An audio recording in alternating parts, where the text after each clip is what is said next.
I was lucky. We were mucking around, not paying attention. Oh wait, the dispatch is live. Welcome back, dispatchers. In fact, the bear market has gotten so bad, we've got no one left to clack the clacker. Yeah. Where is the clacker? I think we sold it. We had to sell it to stay afloat. They say it's always darkest before the dawn. That seems like an appropriate time to bring this out because we are 2 months into the year and Bitcoin is already on track for its worst quarter, maybe not ever. But it's definitely since 2018, according to the factoid on this paper I have in front of me. All right, so where do we start? At the bottom, I guess, because the one thing that is up is the number of searches for is Bitcoin going to zero? Yeah. Can we have the stat, the first graph, please, Jared? And if you're honestly, if you're here with us, we're having a good time. Yeah, you can see here, it's like the most bullish chart we have, and it's Bitcoin's going to zero. Cue the obituaries because it's, you know what, the only thing lower than sentiment right now, the measure of sentiment is so low right now, with the fear and greed index is at 5, I heard. What does that mean? Things are bad. Level. 5. Yeah, I mean, does it go any lower? Well, we discussed this earlier. It does because there are no numbers lower than 5, but we haven't experienced them yet. So it's kind of this no man's land, this abyss that no one has ventured into. Kind of feels like that means it could get darker before the dawn. Yeah, that's right. I mean, there is We're going to have to come up with new sayings about when it gets darkest. Yeah, we're going to have to re-rate it. Do you remember like back in, let's say, 5 or 10 years ago, and the Bureau of Meteorology had to invent a new colour because Australia just got too hot? Remember that? Like they just didn't have, like when they showed the map of Australia and all wasn't the red different, enough. Yeah, like so this is like this deep sort of magenta purple kind of colour they put in there. Oh, really? Yeah, because they're like, we actually don't have average temperatures above 50. We've never had that before, so we have to invent a new part of the scale. Anyway, we're going to have to do that for Speaking of the weather department like being nuts and stuff, have you noticed that they've just started talking about rain bombs? That's a new thing the past few years. Like when you have a lot of rain, it's a rain bomb. No. Like as if it's like a new thing. Is this like on free-to-air TV? I think so, yeah. Yeah, that's why I haven't heard of it. I like in my head, I'm picturing, just this giant, like it's not even rain, it's just solid water coming down. As a kid, I always used to think, when humidity hits 100%, are we underwater? Like how does it, anyway? Yeah, I don't know. Yeah, but anyway, it doesn't work like that. Next week we can discuss more meteorological facts and what humidity means, but that's not what we're here for this week. Hey, look, there is an article coming. It has been a slow news week because I guess a lot of the attention is not on crypto right now. But there has been it's actually been one of the biggest news events this week. This is incredible. We'll talk about this in a second. And it's going to go completely under the radar. No one's talking about it. No one even cares about it. Yet you do. People here. One person cares. I care. Well, I'll explain why I think it's such a big deal later please. on. And of course, no one cares about it because it doesn't mean much for your bags of meme coins. Yeah. Unfortunately. But does it mean a lot for the world of crypto, for the genuine enthusiasts out there who actually want to see, the technologists out there who actually want to see this succeed really well, and for the professional businesses within the crypto industry? I think it's big news. We'll get into that after we talk about Donald Trump's erratic tariff behavior. Do we even need to put Donald Trump and erratic in the same sentence? Like, it's assumed, right? It's applied. Hey, don't get me wrong. I love seeing someone in office just shooting from the hip. I mean, do we? I do. Yeah, okay. Sounds like pretty dangerous for a whole country to have their big man, the chief, shooting from the hip.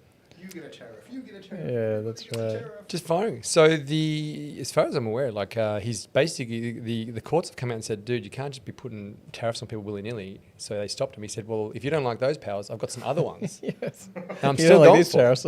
How about these tariffs? Some of his other trench coat. Yeah, so he's still going for it. And so this uncertainty and the threats of war with Iran were blamed for Bitcoin's sharp 5% drop. Look, to be honest, I always think when Bitcoin just drops, right? Or some volatility happens and everyone's quick to fill in the narrative. I talked about this 1,000 times. But it could just be the usual low liquidity weekends. Yeah. Again, we've got some news actually about the low liquidity weekends. There has been some developments in the CME Gap, or being potentially fixed. But for those of you who haven't read some other interesting stuff about here, so a lot of, I guess the general theme right now is that AI is disrupting everything. And there was a report this week. I've never actually heard of this guy before, Citrini. Citrini has written an AI doom scenario. Citrini are famously bearish all the time, and Yeah. they got called out a lot of times during bull markets when they were talking about how they were shorting Ethereum and all this kind of stuff. So they've definitely been around the traps, and it kind of surprised me when everyone was paying attention to this Citrini. During bear markets, the bears get a lot of attention. Yeah. And in case you didn't read it, don't worry. I went to the effort of printing out this novella and reading it, which Did basically you read the whole thing? The whole thing. most of it. Sorry. It was a lot longer than I was Okay, I expecting. read one page. No.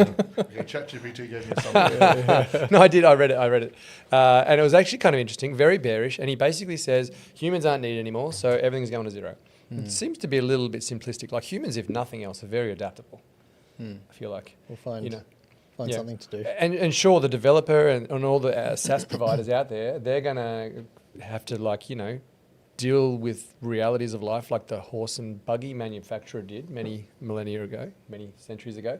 Like this is part of the evolution of humanity, surely, isn't it? It's like every time there's something new comes out, there's always some Citrini out there who's just going, that is it, we are done. But, we've worked out as a human species that, 5,000, 6,000 years on from the pyramids, we can adopt to new technology. Yeah, it's true. No, I think you've always got to have these like doom posters that are, and it happens in every cycle as well. You see the guys who are who are calling for these ridiculously low prices, and you're like, okay, well, we've kind of got a floor, and I use it as a yardstick almost. The prices aren't going to reach there, but it's interesting that once those calls start coming out, I don't know, I start sort of feeling a bit like, okay, All right. we're at this part of the cycle now. Yeah. It's time to go. Time to move on. All right. Well, not that I need to tell anyone here, but Bitcoin has finished the week down 5.7. Yeah, we're off to a shocker. While Ethereum fell 6.8%, so, relatively great outperformance there. And XRP, Solana, Cardano all falling by more than 9%. But Dogecoin towing the line at 8.4%. So it turns out, sorry, Jared, your bags are down even further. Everyone's is. Why? But also yours, don't ever forget. It's mostly Your bags are also down. What the writer of our newsletter did point out something which I removed because I felt personally attacked. But he said that now the Bitcoin Cash has a larger market cap than Cardano. So rest in peace, Hoskinson brothers.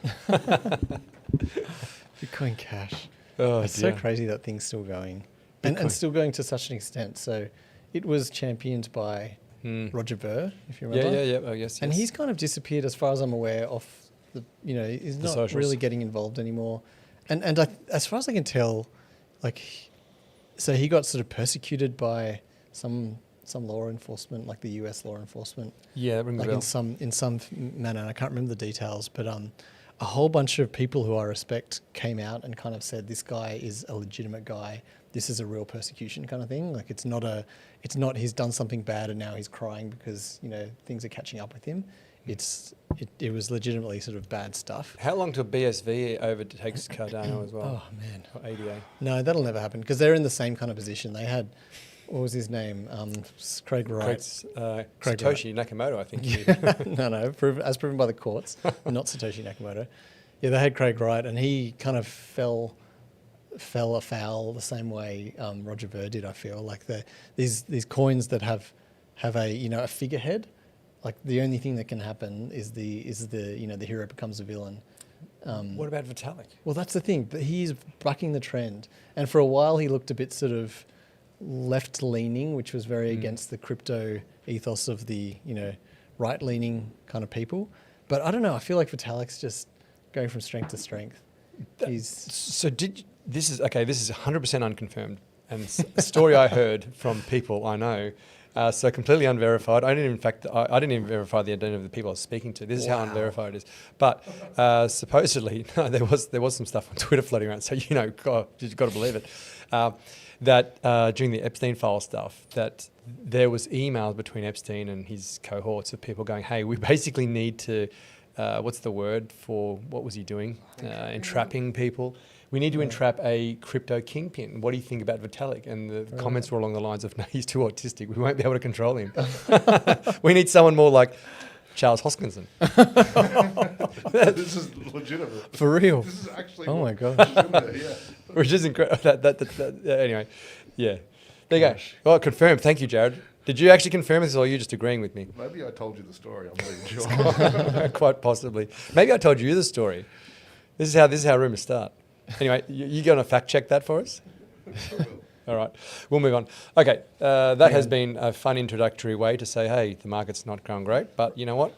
This is what I mean by there's some important stuff that has been happening in the So news. just before we move on, sorry. Skynet has confirmed Roger Ver was detained in Spain over tax issues. That's right. He had, what was that tax thing? I do remember the tax thing. And he's got a gag order. Yeah. Okay. But not only that, like it was spurious from my memory. It was like the government being baddies kind of thing. Anyway, let's continue.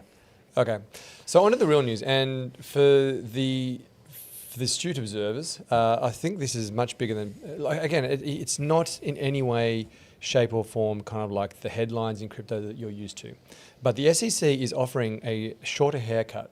So not for me and Jared or yourself. The actual haircut is a term referred to about how large institutions can treat, I guess, their crypto on their balance sheet. Mm-hmm. Okay, so for example, a 2% haircut, which is what they're proposing, puts stablecoins, so regulated US dollar stablecoins, off the back of the Genius work, basically the same as money market funds, right? And think about it this way: up until this point, like it had been a haircut of 100%. So high percentage haircut, bad. Low percentage haircut means that's a risk off. That's a safe asset. So it's gone from being an asset which it was worth nothing on your balance sheet to being worth 98% of whatever you hold of it, which is incredible. Like now there's a genuine, not so much an incentive, but it allows large institutions to effectively hold digital assets, in particular stable coins, just the same way they hold in money market funds. Yeah. So from how they can use this capital now opens up opportunities we don't yet know, but it's a huge step. So it's saying your stable coins is now good as money. Yeah. Right? Yeah, that's right. Now there's a few other points which I'll touch on this, but like cue your impressedness. Yeah, it's good. Like, and there's guys out there saying this is sort of the most bullish news we've had this year, and isn't it? That kind of stuff. It's one of those sort of plumbing kind of changes that most people won't hear about because it doesn't affect them directly. But yeah, it just basically means if someone wants to settle in a stable coin, which kind of makes sense. This is the crypto thing that's been going on for years and years. We talk about how it's more efficient and quicker and cheaper and blah blah blah to use crypto rails rather than the fiat rails. So people want to, if these like plumbing companies, like these brokers want to use it for settling trades, and the receiver of the money wants to use it as well because they get their money quicker. Suddenly they can, whereas before they technically could, but no one would because it was just way too expensive. If you wanted to send $100 million to someone on USDC, you had to then get a separate $100 million, lock it up, and then you could do that kind of thing. And it's just, people aren't going to do that, in size. But yeah, I reckon, this is huge for the circles of the world. As you say, there's a limited subset, so it's only the regulated stable coins that have been sort of, that sit under the Genius Act regulations that are affected by this. So tokens like USDC from Circle, PYUSD, the PayPal USD. What else we got? GUSD, the Gemini one. Tether is specifically not included because that is, British Virgin Islands or Cayman Islands or something like that. But Tether have released their own US regulated stablecoin like maybe a few weeks ago called USAT. So all of their things end in T for Tether. This one's USAT. Now you'd think that's United States of America T. No, it's not. It's United States Advantage Tether. Why? I don't know. But anyway, so you can also do USAT. You can settle in USAT, which is kind of cool. Anyway, go on. Well, I think this is going to allow firms to be much more willing to deploy stablecoins in the use of settlement and trading workflows. Yeah. Which is, again, I think this is the kind of news that's been happening off the back of the Genius stuff. You go to conferences and you talk to people in, the local ecosystem, and they you'll talk about market sentiment, and they'll talk about, I was about to say it, we've got to come back because that's an in-joke. There are a lot of people talk about the general market sentiment and what's happening with the retail trading space and particular projects. But when you step back and look at things on a far more macro level, the Genius eventually clarity, I guess. And things like being able to only take a 2% haircut, which effectively recognizes stablecoins as money, meant that, it just means that crypto has become a mainstream asset, effectively. It's going to start this race for these broker settlers to integrate into crypto as well, which is kind of cool. If you're sort of looking for it to pump your bags, I think you'll be probably not exactly. However, I did hear someone say that Tether USDC is going to go to $2. Pretty good. So, it's great for stablecoins. Stablecoins are going to, like, theoretically, this it makes absolute sense to me that they would start using stablecoins for this stuff, and it'll be slowly at first, and then people will catch on, and more people will integrate, and people will make like directed moves to get this stuff as part of their plumbing. And I think it'll be good. Yeah, I mean, so a lot of people are listening out there going, hey, great news. Like, what does this mean for my WIF? Well, nothing. But for the crypto industry and for the application of, I guess, crypto and the ability now, okay, so let's say, for example, you're a large institution and you're using stablecoin payments to settle things. And you go, and you're a bank and you're like, whoa, hang on. Now I've got this these stablecoins. Oh, and there's this thing called Ethereum, or there's this thing, these other technologies that I can start plugging into. And, oh, hang on, I can actually now, do you know what I mean? It's like the first step to going, oh, there's this whole world out there do you know what I mean? It's just another barrier to entry that gets lowered. Correct. For that whole sort of ecosystem. And all the systems that, the banks are built on kind of all of a sudden go, oh, actually, we've got this really old technology. And actually now we have this new one that's it can interact with this whole new world of the crypto world. I think that's probably, a bit further down the track. Yes, definitely. As these guys, most of the time, they're looking for settlement rails. They're not actually taking positions or trying to speculate. But you're right. I think it does just lower, like they might sort of see some other opportunity outside of the settlement thing. And they'll be like, well, actually, we've already built some rails into the crypto world. So we could do that if we wanted to. And it wouldn't necessarily be part of, their settlement procedure or anything. But hopefully they can kind of see opportunities elsewhere. Which will lead into a lot of the more legitimate project stuff. Again, I don't think it means much for your meme coins, but it does mean a lot for the, I guess, ETH holders, and should actually kind of see this as like, oh well, it's going to be eventually our bags will pump off the back of this. Eventually, not tomorrow though. Should we talk about clarity as well while we're? Well, just to go back over what I was referring to, and was like, why the hell are we referring to, as it turns, Jared did some assessment on some deep analysis on our communication style. And it turns out you and I say, a lot. 160 odd times last. Does that, sort of an or. What about if I was going to say, like, did you know, and then go on to speak? Does that count that? That would count, yeah. No I'm sure that's where most of mine are from. Thoughtful questions. Yes, anyway, we're just amateurs here. We don't get paid for this stuff. No, we do not. All right, genius. clarity. Clarity. So in line with the stablecoin stuff we've been talking about, the Clarity Bill trudges on. The regulators, the banks, the crypto guys are sort of still discussing this stuff and trying to figure out a way forward. It seems like we've taken some positive steps. So last week we spoke about the Coinbase guys going, nah, we hate this thing. We'd rather no crypto bill at all than what you guys are proposing. Basically because it stops the crypto participants from offering yield to customers. And, Coinbase Coinbase wants to offer yield because that's an incredible product that they could offer to their customers. The banks do not want them to offer yield because they think there's going to be a flight of funds. There's going to be no free cash sloshing around, and they're like, clasping at their pearls around their neck going, will someone please think of the children? Anyway, this week we seem to have gotten some forward motion, and what's been suggested, and I don't know if this is going to, obviously it hasn't been signed into law yet or anything like that, but what's currently being suggested is that instead of allowing Coinbase-style companies to offer yield, they're saying, look, you can't offer yield, but you can offer transactional rewards. So if someone sends money there, they can get $2 cash back or whatever, things like that. So instead of just having lazy capital earning yields, you can pay your customers back in terms of incentives, cashbacks, and stuff like that. It is sort of, but Not quite. yeah. You're not taking that capital and lending it out to other people. That's right. There's no incentive for someone to dump all of their savings at Coinbase in this scenario, because all they would do is to put their transactional requirements at Coinbase so they can get that cash back, but that would still leave the most of their money probably at the safer bank.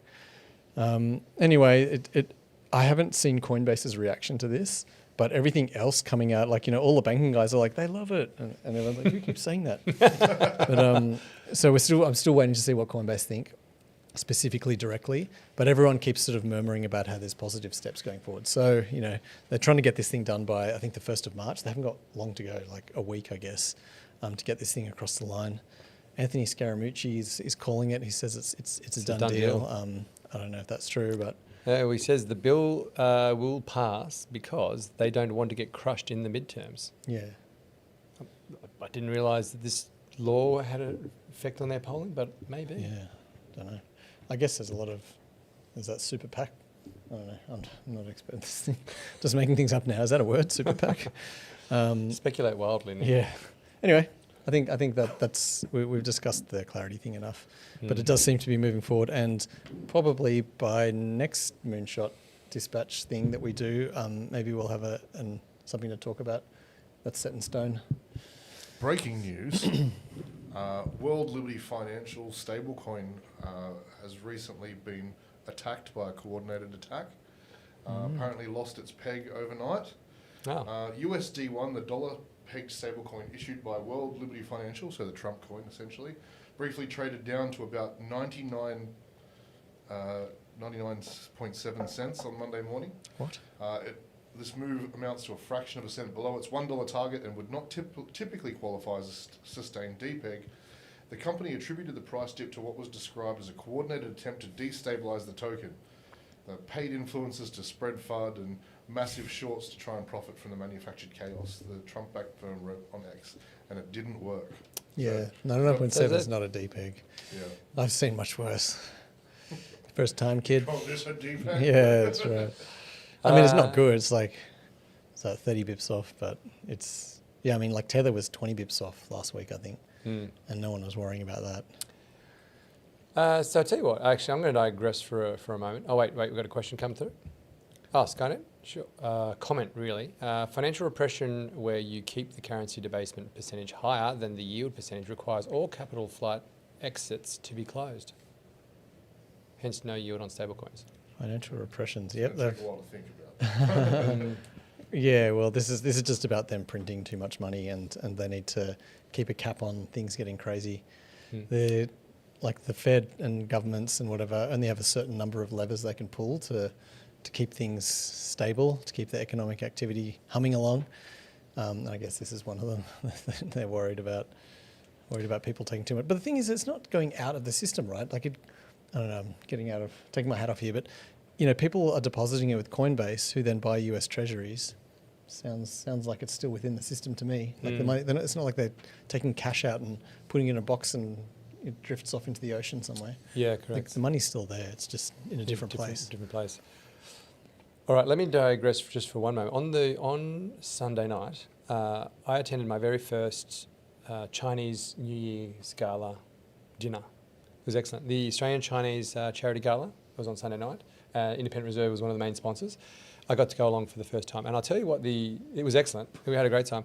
It's the Chinese love these big gala dinners where there's like everyone's cheersing each other, and there's like the big performances and everything like that. The lion dancing is incredible. The people who are at the front of the line doing I always thought that like the person at the back was having a bit of a bludge, but they're working hard too. But the person at the front is doubly making up for it. They've got it they really, for 5 minutes, they're just going ham. So anyway, shout out to the Lions heads. You're doing a great job. I couldn't have done it for that long. But the thing that I saw, that they had dancing robots. Now, this is the one thing that is, what people worry about AI. So can you be sure that it wasn't just a guy in a robot suit? No, it definitely was not. It definitely was not just a random dude. These were robots. I mean, they would have been, they were very strong, skinny children if they were like doing this thing.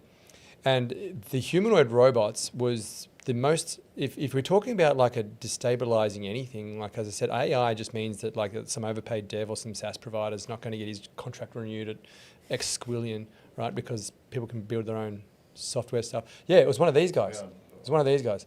So sorry, I was referring to something you guys can't see, but we're going to put this up on screen in a second. They had a couple of these robots at the Chinese Gala dinner.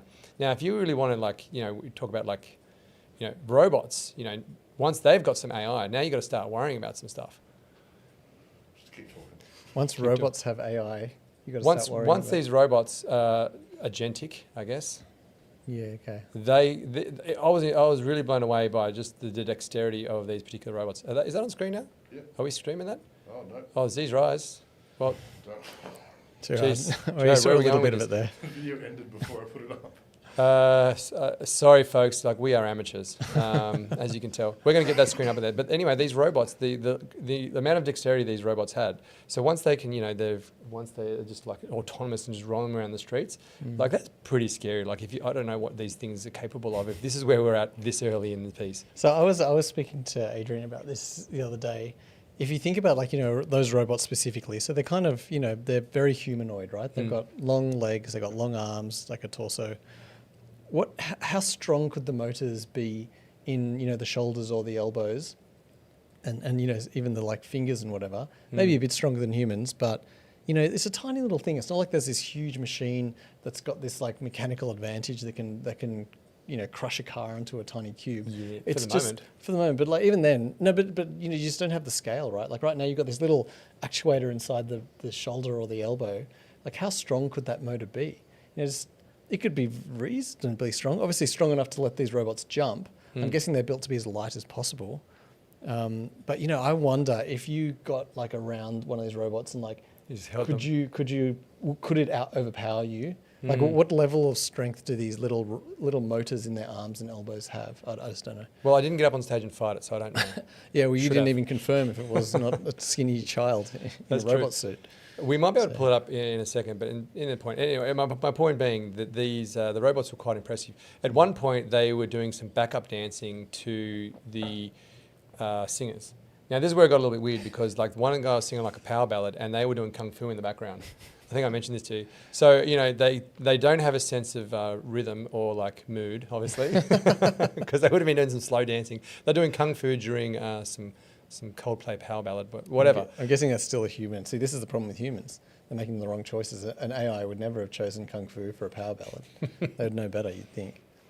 How are we looking? Are we Are we going to doing get this up? this? Yeah, no. No. We can see it, but I know this Yeah, is terrible Jared's because just you guys clicking can't see it. everywhere. There's some genuine wild clicking going on. Is back that it now? Does it keep coming and going? I think you need to We have stop. lost- Here we are. Here we are. Okay. Here we go. We're on. Oh, no, not yet. All right. Anyway, shall if we it move comes, on? it comes. Until then, Just suddenly in the middle of the, like, 3 topics later. yes, they're on. Here we are. Here we are. Right, Oh, look, yeah. there's a set of dancing. See, with now the there's children. definitely some people there. Yeah, obviously the people, but look at the robots in the background. Which ones are the robots? Yeah, it was these same robots, and they were, like, doing this kind of stuff. And obviously not with the children to fight them, but, like, I mean, That's crazy. that's crazy, right? Look at Oh, look at see, the that's not actually jumping. That's got a little He's thing jumping. that pushes it up. See, still. a platform on the ground. Anyway, no, I'm not suggesting it's not impressive. Are you It's very unimpressed? impressive. I just wonder how strong they are. Like, people, like you were saying, people sort of have this assumption that these robots would be infinitely strong and immediately overpower anyone. But I actually wonder, like, how strong could you make the motors? And maybe I'm not a mechanical engineer or a mechatronic engineer. I don't actually know how strong those little motors can be, but they're only tiny. They've got to be pretty small. Yeah, but I just feel like, I mean, in terms of, like, they'll be able to do a lot of stuff that Like, humans. to be able to do that, to do a backflip, like, you got to have some kind of power. So fair enough. Oh, he fell And over. then ex- Oh no! Oh no, he they're just meant to having a fall joke. over. Oh, and that Oh. is all part of the act. See, Oh, he's going to flip up again. I mean, come on, There's a that's little that's pretty Robot impressive. breakdancing is going to be so sick. Yeah. It's, nothing, if nothing else, that's some very impressive engineering. Anyway, that is right. This is not a robot channel. I don't know. Well, we wouldn't have digressed so long if we knew how to. Now we know how to, like, play video, so at least Well. we've learned something. Oh, do we? Yeah. All right. Well, let's keep going on Let's with the not news. put it to the test. So the SEC. So we've been through the SEC, we've been through Clarity, and now we need to move into some other news from the street. Bitdeer has decided to sell all its Bitcoin. Have you heard of Bitdeer before this? I have heard of Yeah, Bitdeer. I didn't know they are the biggest self-miner out there. Like that mines with their own gear. They recently got They recently surpassed Marathon, which was previously the biggest one. But yeah, it's impressive. And then they've just gone and sold. So initially I was like, oh, okay, some rando mining operations just sold a bunch of Bitcoin. It was 2,000 Bitcoin. It's not like it was, 30,000 Bitcoin or something. Didn't seem like that much. But no, they're pretty big. And Do we get to the bottom of why they now own 0 Bitcoin? yeah, so they are really making a play for not being a Bitcoin miner, but being a Compute? compute sort of, data center basically, and whether they're doing AI or whether they're doing Bitcoin or whatever, it doesn't really matter to them. They're just trying to really, really scale up. So I think they're just selling all their Bitcoin because they think there's probably a better use for the money than just sitting it in Bitcoin. They could be buying more land and building data centers and whatever. Yeah, I guess a few of the miners like Irene, Iris Energy, and a few of these other ones, the exact same thing, right? They've got these large data centers, they've got these power supplies. I guess it takes a lot of power, so they're now going, well, where's the better return on our infrastructure? So I can totally get that. What does that mean? I don't think it means anything. The Bitdeer guy said, look, this isn't, our permanent strategy now. We're not just going to sell every Bitcoin we get. In the future, we will have Bitcoin on our balance sheet again, but right now, this is what we want to use the money for. So that's fine by me. I mean, I don't really get a say. Therefore, I'm fine with it. I'm pretty sure they watch this show. They're going to go and buy all that Bitcoin back. Yeah. The other big news this week. So we mentioned at the beginning of the show there's a CME. I guess there's such a thing as a CME gap. Well, let's take a step back. What's CME doing? Well, that's the question I was going to lead into. So, how about you explain to us what the CME does and why there's a gap exists? Okay, so there's an organisation, huge one called CME, who does sort of derivatives on all sorts of assets, including Bitcoin. They were one of the first to offer Bitcoin, actually, and it's where a lot of institutions kind of got exposure to Bitcoin. Because the ETFs didn't exist, so they would use CME to get exposure, long or short. The problem with the way CME works is it's very TradFi, and while they do offer 24/5 trading during weekdays there all day, they shut down at sort of Friday afternoon and then open back, I think like Sunday evening or something like that. There's a period of 2 days where they don't trade. I heard they're bringing the trade floor back with robots. Yeah, and they only do Kung Fu. That's how they do the weekends. Yeah, so they're now opening up the crypto stuff to 24/7. I don't think it's the other stuff, but crypto stuff, which has an underlying market that is already 24/7. They're bringing that to be 24/7 now. So all trading during the weekend. Do you want to explain what the gap is, or would you like me to continue? So look, jump in if my explanation isn't great. But effectively, like I said, over the weekend, there's a gap that occurs because the Bitcoin market trades 24/7. There often can be a gap between the Bitcoin price and I guess the price being offered on open day for the CME price. Yeah, that's right. So the Bitcoin price will stop. Say the price is at 70,000 on Friday night, and then during the weekend, Trump says, I'm getting rid of all tariffs. Then suddenly the price pumps to 85 grand. Then in the morning of Monday, the CME price is suddenly way off. So it just gaps up to the 85 grand where Bitcoin has kind of naturally gone up to. And this sort of gap, and actually, Jared, can you put up the one with the yellow arrow? I think so, yeah. The one with that one there, yeah.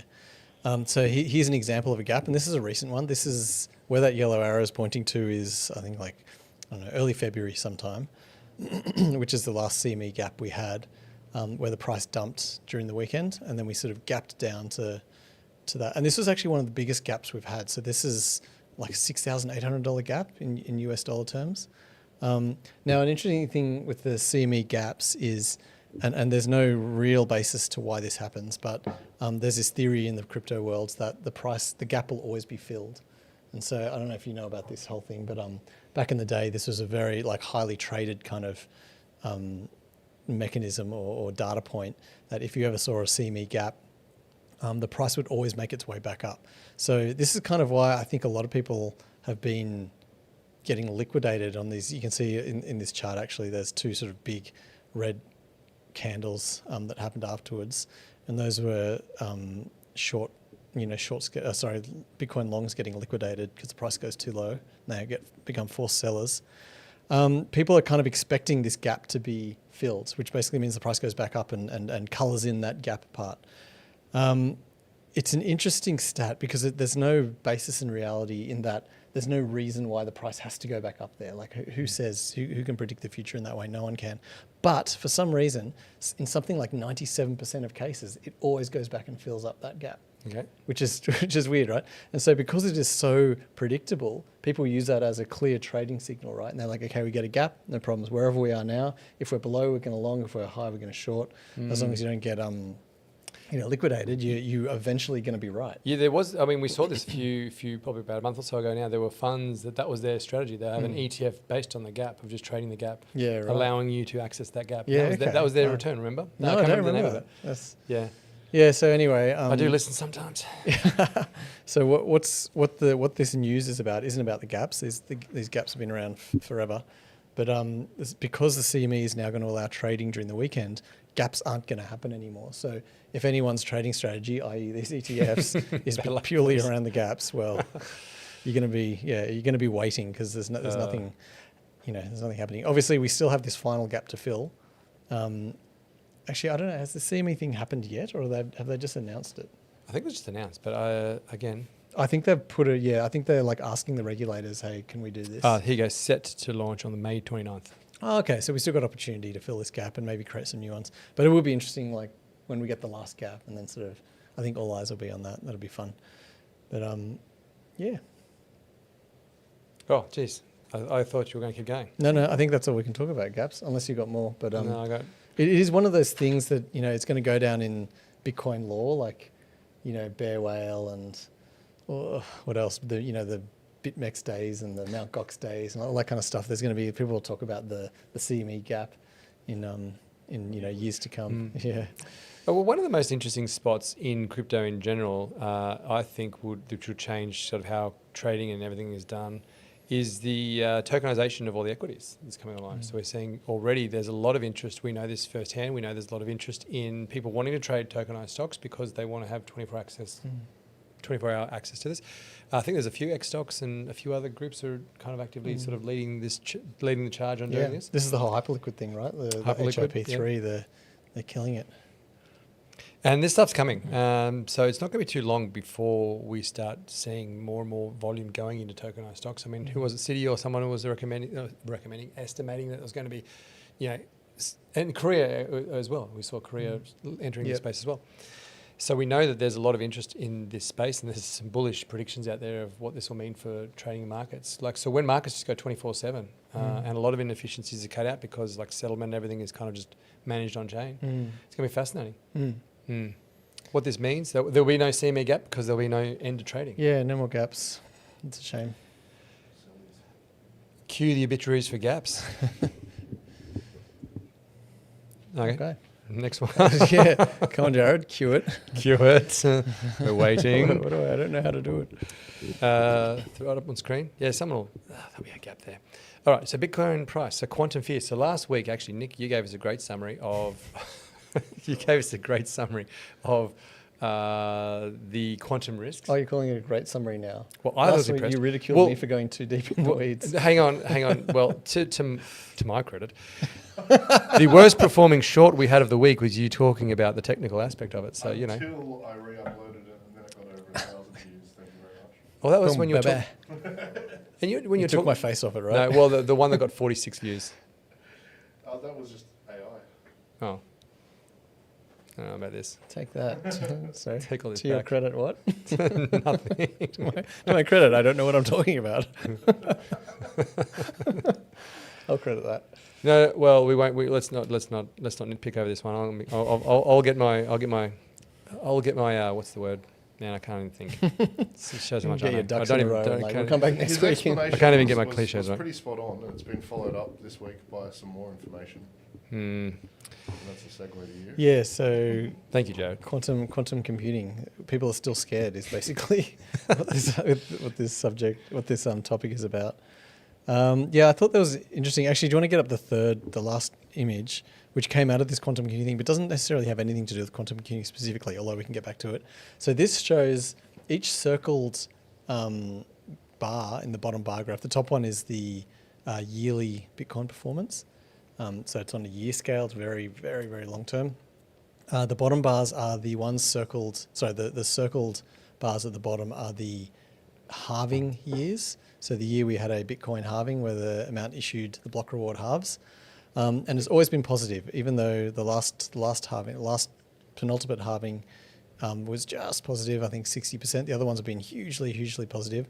This year's one, or whenever it was, 2 years ago, 2024, I think, was it? Or 2025? No. May 24. Was it? Yeah, okay. It's the first one we've had where it's been negative. So we've actually gone down. And I thought that was pretty telling. Like it wasn't just that, we're getting diminishing returns, it's actually gone negative. So just to add to your bear porn, there's some more bearish stuff.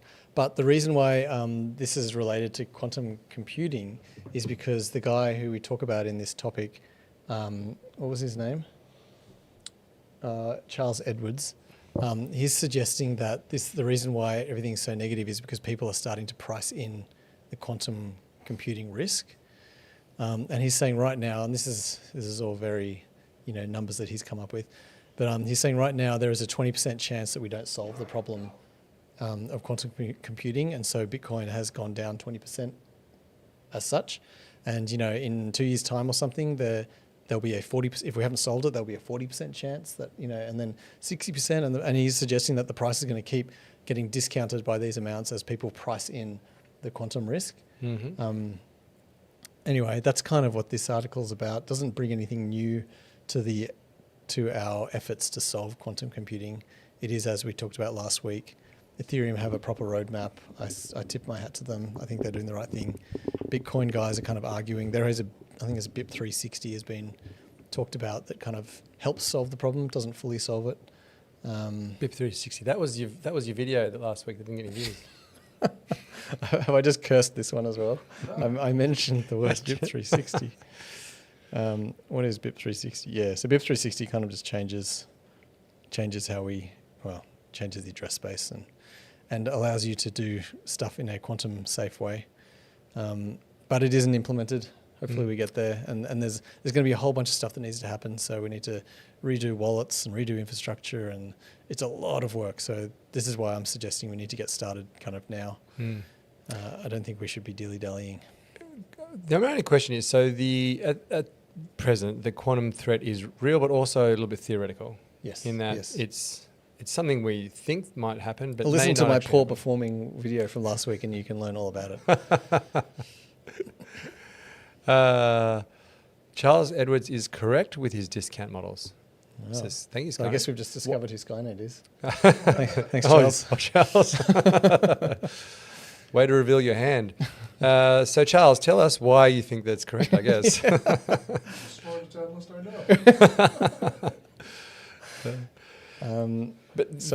So my comment, given that you know all about quantum computing and I don't, it's still... Are you one of the watchers of my shorts? You only had 46 and I was not one of them. And I watch all the videos. Except that one. Because I knew I was going to... Well, as soon as I saw that pop up, I'm like, I hate this video already. Yeah, you did ask me. I don't want to sit through it again. Please I've already said this once. And then I'm like, you know what? I am going to go through the weeds. And then I went through the weeds. I just couldn't help myself. It was too juicy. It was too juicy. There were some chunky weeds. Sometimes I do you dirty though. I'm not going to go through the weeds, and then half an hour later we'll go through the weeds, but I'll put those two parts of the video together. Thanks. This is like, and hang on, are you trying to boost the views or reduce them? Like, whose side are you on? Sorry, what was your question? Getting distracted by your video. Which is weird. Which is ironic. I know, I was going to say, it's very ironic. I was so distracted I watched it 46 times. Jared's an expert, I'll ask him. It's like a rage watch. Oh, I hate this video. Replay. I'm going to unlike it every second time. Yeah, I know. Well, I had to get my kids to bed, so I just showed it to them a few times, man. So at least they're educated. They keep asking me. They all want to know about it. No, my point is, okay, so we're solving for a theoretical problem. Yes. So our solution at best is incomplete. No, I mean it's a real problem. It's a correctly defined problem. It's not a can it happen. It's a when it will happen. Okay. So what we can solve for the problem still. It's just the people who say it's not going to happen. aren't saying it's impossible. They're just saying it'll take, 20 years before we get even close. Whereas the other people are saying, no, this thing's going to happen in less than 10 years, like 5 years maybe, kind of thing. And so it can be solved. Well, it's a difficult thing to solve, but yeah, there are things you can do. And BIP360, I don't know, I'm not an expert in how it all works, but like this is a solution, hopefully, that we can get behind. Oh, Sholable, thank you. Sholable has entered the chat. Thank you for the question. I'm not sure who this is for. We'll just have a crack at it. Go for it. The question, just for those who can't see, says, do you subscribe to the liquidity thesis specifically? Thesis? Just Specifically. Just that hyphen really threw me off. Yeah, do you subscribe to the liquidity thesis, specifically the idea that the 5.4-year debt refinancing cycle is now the primary engine for crypto rather than the traditional 4-year cycle? It's a good question. And I think there's something to it. Our screen keeps flicking off. I guess it doesn't matter, but Is it? I'm not sure what that is. Sorry to just throw you off the scent. But yes, do you want to hazard a no, response to that? I don't really have much to say on that one. The 5.4-year debt recycling Yeah. debt refinancing cycle, not something I'm really. Yeah. I guess I'm not. I think liquidity in general does have an impact, very much so, on the cycle. Like the amount of liquidity in the system, more liquidity, more funds eventually find its way into Bitcoin for sure. Look, I'll have to put my hand in the air personally and say I'm not familiar with the 5.4-year debt recycling cycle. Yeah, so perhaps we can get some more information on that. That'd be great. And then it'd be interesting to see like some charts and how it works. Have to have a look into it.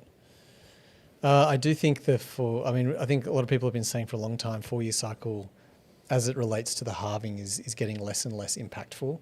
Obviously, mainly because every time it halves, it's half as impactful as it was before, unless the price is increasing by twice, which I suppose it's sort of vaguely doing that. Is it now following a liquidity 5.4-year recycle, debt refinancing cycle? I don't know. Here we go. Well, here you go. Here's some commentary on it. The global debt refinancing cycle, often characterized by a 5 to 6 year cycle, I guess 5.4, just fits nicely in that, or roughly 65-month, periodicity. What is going on? Is a crucial recurring driver of global liquidity in asset markets, closely aligns with the maturity structure of corporate and government debt. Okay, so I guess there's some cycle where governments refinance their debt. Skynet comments that that's a Raoul Powell thesis. Just okay. I'll throw in the bin then. Yeah. I'm being harsh. No. Okay, so. Okay, I'm not qualified to comment on this. I don't know. No, I'm not either. Like Raoul, let's comment on Raoul Powell though. I'm qualified about that. What a dickhead. No, Raoul Powell used to be cool, and then he kind of did some stuff, and he wasn't so cool. But I mean, he's definitely a voice in the macro traditional finance world. I think he probably knows his stuff. But he just puts out a lot of stuff. He's become, I think I've spoken about this before. I feel like he's become like the Arthur Hayes kind of character, where he puts out all of these macro charts and Bloomberg terminal screenshots, and looks really smart on the face of it, but the stuff he says never comes true. So you kind of start wondering like how. He's one of the analysts of all time. Yeah, that's right. That's right. He certainly is an analyst. I listened to, again, so we're just making general commentary on Raoul Powell now. So I did see him at Token. He was there floating around. I didn't go up and say to him and be like, hey, my mate Nick reckons you're a dickhead. Yeah. I should have, in hindsight. That probably would have been more interesting like, for a story. No, Nick. That Nick guy. No, he. I did listen to a lot of his stuff in sort of the 2019 sort of 20 period. Like, and he did. Remember, he had come up with the irresponsibly long, and he was talking about Bitcoin, and then he moved into Ethereum, and he was right. He did nail that one. No, that's fair. Then he started talking about XRP. Wave of Innovation is on tomorrow, by the way, for those of you Sydney side. The Ripple event. Yep, Ripple event. He's speaking at it. Cool. Not me. You've already. They wouldn't invite me for some reason. Like I'm available. For the Sydney XRP Army, so anyone in the XRP Army or anyone who's interested in generally, Wave of Innovation is on tomorrow. So what's the Friday event then? Sorry, did I say tomorrow? I meant Friday. Ah, right. Yes. Correct, Sean. All right, how are we going for time? We have powered through our articles. Do we mention UAE? Oh, the UAE article. Sorry. Yes. Yeah, true that. So yes, So, UAE. Do you want me to introduce the article? Let me Please. introduce the article. Let me find it first. I hope I didn't put it into my novella over there. you might have printed this before UAE was in there. Yeah, you I probably have. did. You know what? No intro for me. Okay, so Take it away. UAE basically the topic we're talking about here is some guys looked at the UAE's Bitcoin stash and gone, hang on, these guys have been buying sort of steadily and mining actually a lot of. Well, then they haven't Bitcoin. been buying; they've just been accumulating through their mining activities. No, they have been buying as well. Oh, okay. So they've been buying the ETF stuff, but I think you might be right. So in terms of their physical Bitcoin that they hold, the non-paper Bitcoin, they're at something like a profit of 335. What is it? $344 million of unrealized profit versus the value of their Bitcoin, which is 465, something like that, million bucks. So they're doing pretty well. Like they've made a long-term bet on this thing. Killing it. And it's working out for them at the moment. Obviously, it's unrealized profits. And it's interesting that we sort of show this kind of thing now when Bitcoin is worth so little. Like, I could just imagine what it was, when Bitcoin was 120K.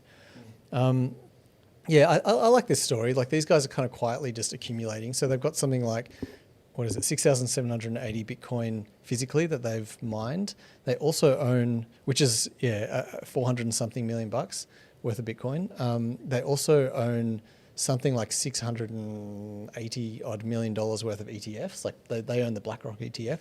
So overall, thanks to sort of all of this accumulation activity, they've got over $1 billion of Bitcoin, which is kind of a big milestone. And Serious diamond hands. it's a country that owns, and fully diamond handing it. So they don't sell; they just keep accumulating. And as part of their post-oil economic strategy, so they're basically sitting there going, we know that oil's not going to last forever.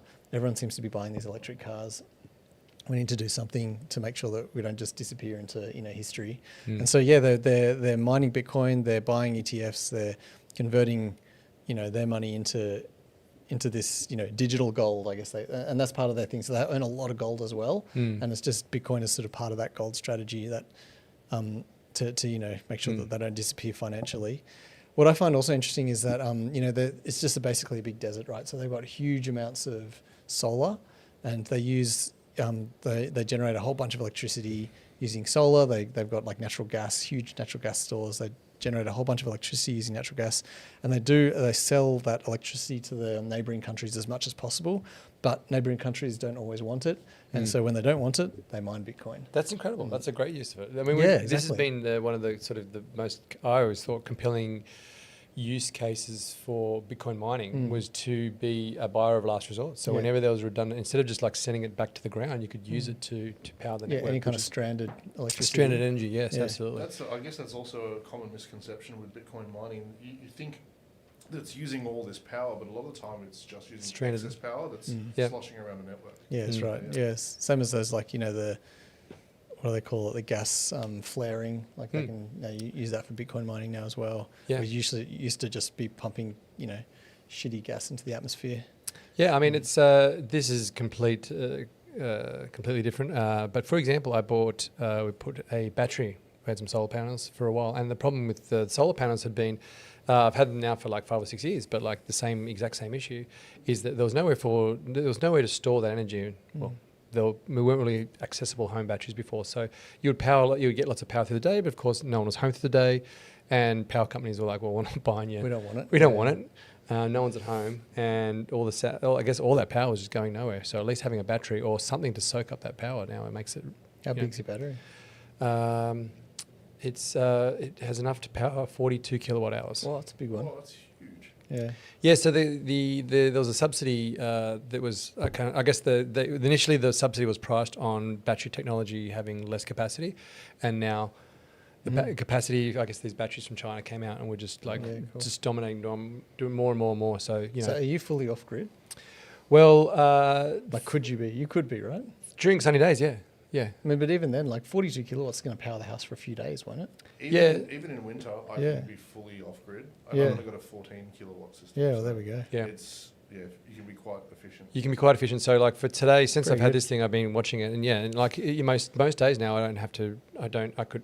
Well, here's where it'll get interesting. Eventually, when more and more houses have solar, and more houses have, for example, batteries, and eventually you'll be able to, export that power back to the grid as well, and do it in a way that's economical. So, overnight, so all that power can be stored and used at different times and be used when it needs to be. So I think, how people use energy and is I think this is a really fascinating topic. It's got nothing to do with crypto necessarily outside of the Bitcoin mining piece, but just generally as a topic, having energy independence just from solar would be, Yeah. I had stabilising my 3 a.m. business idea one night. You can where everyone has the same modular batteries. Everyone at home, all the cars have the same battery, and you connect it up to a federal network or whatever. And once your battery gets to 100%, out comes a guy who picks up your full battery, replaces it with an empty one, and you get X amount of dollars for supplying these batteries, which you can almost set up like a swap and go at servos for your electric cars too. So instead of charging, you just pull out this briefcase out of your boot, swap it for a fully charged one. But isn't that what like selling back to the grid is? That's what selling back the grid is, isn't it? Yeah, but it can also speed up charging of electric vehicles as well, because you've got these fully charged modular batteries that can be inserted just like AA's. I think you've just invented, it's like the laser disc, where it's a cool idea for like 13 seconds and then better tech comes out. Because they're working, I think BYD can now charge a car 0 to full in like 3.5 minutes or something. So. Yeah, if you use it as a supercharger or something like that, it's insane.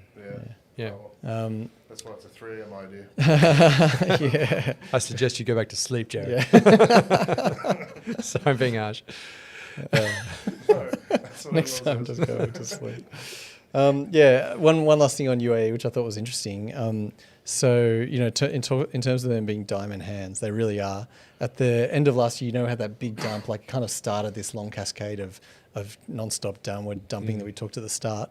When that big dump happened at the end of last year, the UAE guys didn't get worried. Instead, they bought twice as much Bitcoin as they had before. Yeah, that right, is respect. hectic. That's They're hectic. Finally, that dip that we were waiting for. And everyone else is like, the world's, the sky's falling in. Yeah. These guys are buying more. That's Chad I love that's activity. epic Chad. I love that. Yeah. I mean, for them, I guess overall they said it was like 450 million, which is a lot of money, but for them, I guess overall compared to the wealth of the royal family and the wealth of the UAE in general, it's still a fairly small drop in the ocean. Yeah. But it's still, it's bigger than most other countries, I'd say. In fact, show me another country that has more exposure. Like, does the US, all the other, that's the other thing, all the other countries have exposure, or that have exposure, the US have has it like because of 200,000. seizures, right? Yeah, They're not correct. actually sitting there and going, this is, a strategy. Yeah. And Trump's released this thing, we're not going to sell any. Okay, that's kind of a strategy, I guess. But yeah. Anyway, big fans. Big fans. All right. Sholable, no problem. Thank you for the questions, Sholable, and love that you just dropped by and asked questions. He said, I shouldn't say he, I don't know if it's a he or she, but the Sholable said, thanks for addressing the question. I'm not sure I did. No, we didn't. But I'm not sure Nick did. I'll So- check it out. We'll see if we can have a chat about it maybe next week. You'll notice that Sholable would say, thanks for addressing the question well. Yeah. But we did address it. That is true. No, I feel like, I guess my thoughts at a high level is if the price does go up, and I'm not saying this is true or false, but, I feel like people will pull out these models in hindsight and go, oh, look, it was the, debt refinancing situation here. This is what happened. It's like, okay, but if it didn't, then it wasn't, sort of thing. And that's kind of a Raoul Powell thing. I don't know. Too many variables for one model to work, I think. Yeah. And there can be definitely drivers behind price movements, but I'd need to look into that more. Anyway. All right. Another successful week. Yeah, rated by ourselves. All the audience is like, you suck. We're like, well, we did it again. Well, we've had some people rate us online. That's true. As we know, they've given. We didn't go too well though. To be fair, Well, it's more, we didn't get an F, did we? No. Well, they never actually measured the scale. Was it from A to Z or was it just from A to C? And we got to see. True. I think it's which depending on how far down, how large the scale was. Anyway, we got a C for those wondering. Well, look, and that was mostly off the back of our inability to have. Well, we were telling jokes that would not. Jared's fault, basically. I was trying to throw you under the bus, yes. My logistical failures. But we have fixed that because we've taken the Oh, I feedback. don't know. seriously. Did you see that whole robot thing? Oh, actually, man. Yeah, we're getting a D this week. Watch how quickly the C will finish. A, yes. A minus. A minus. Okay, we'll take that. That is the best. A minus. What was the minus for? What did we get wrong? Oh, we didn't Jared. get Jared. refinancing. Jared. Yeah. Yeah. There's a couple of reasons why I think we didn't do too well this week. Anyway, well, we hope you will be back next week. We had a good time. The market, if you've got a sense of humour, I guess you'd enjoy this type of part of this market because there's. Yeah, you do, pretty much you do. Like, it's all about the memes. An A plus. Yes. Heck. He believes in balance, so that's probably Yeah. why. Because A minus. Someone's looking for that kickback that we were talking about before. I'll send you like 2 USDC for the A plus. free haircuts. Thank you very much. All right, we are out. We'll be back next week. Until then, Just keep rating YouTube videos. That's my advice. keep watching all our shorts. Go back and watch our next short for a bit. Get those numbers up. All right. Can't get to sleep. See you next week. Good on you. See you later.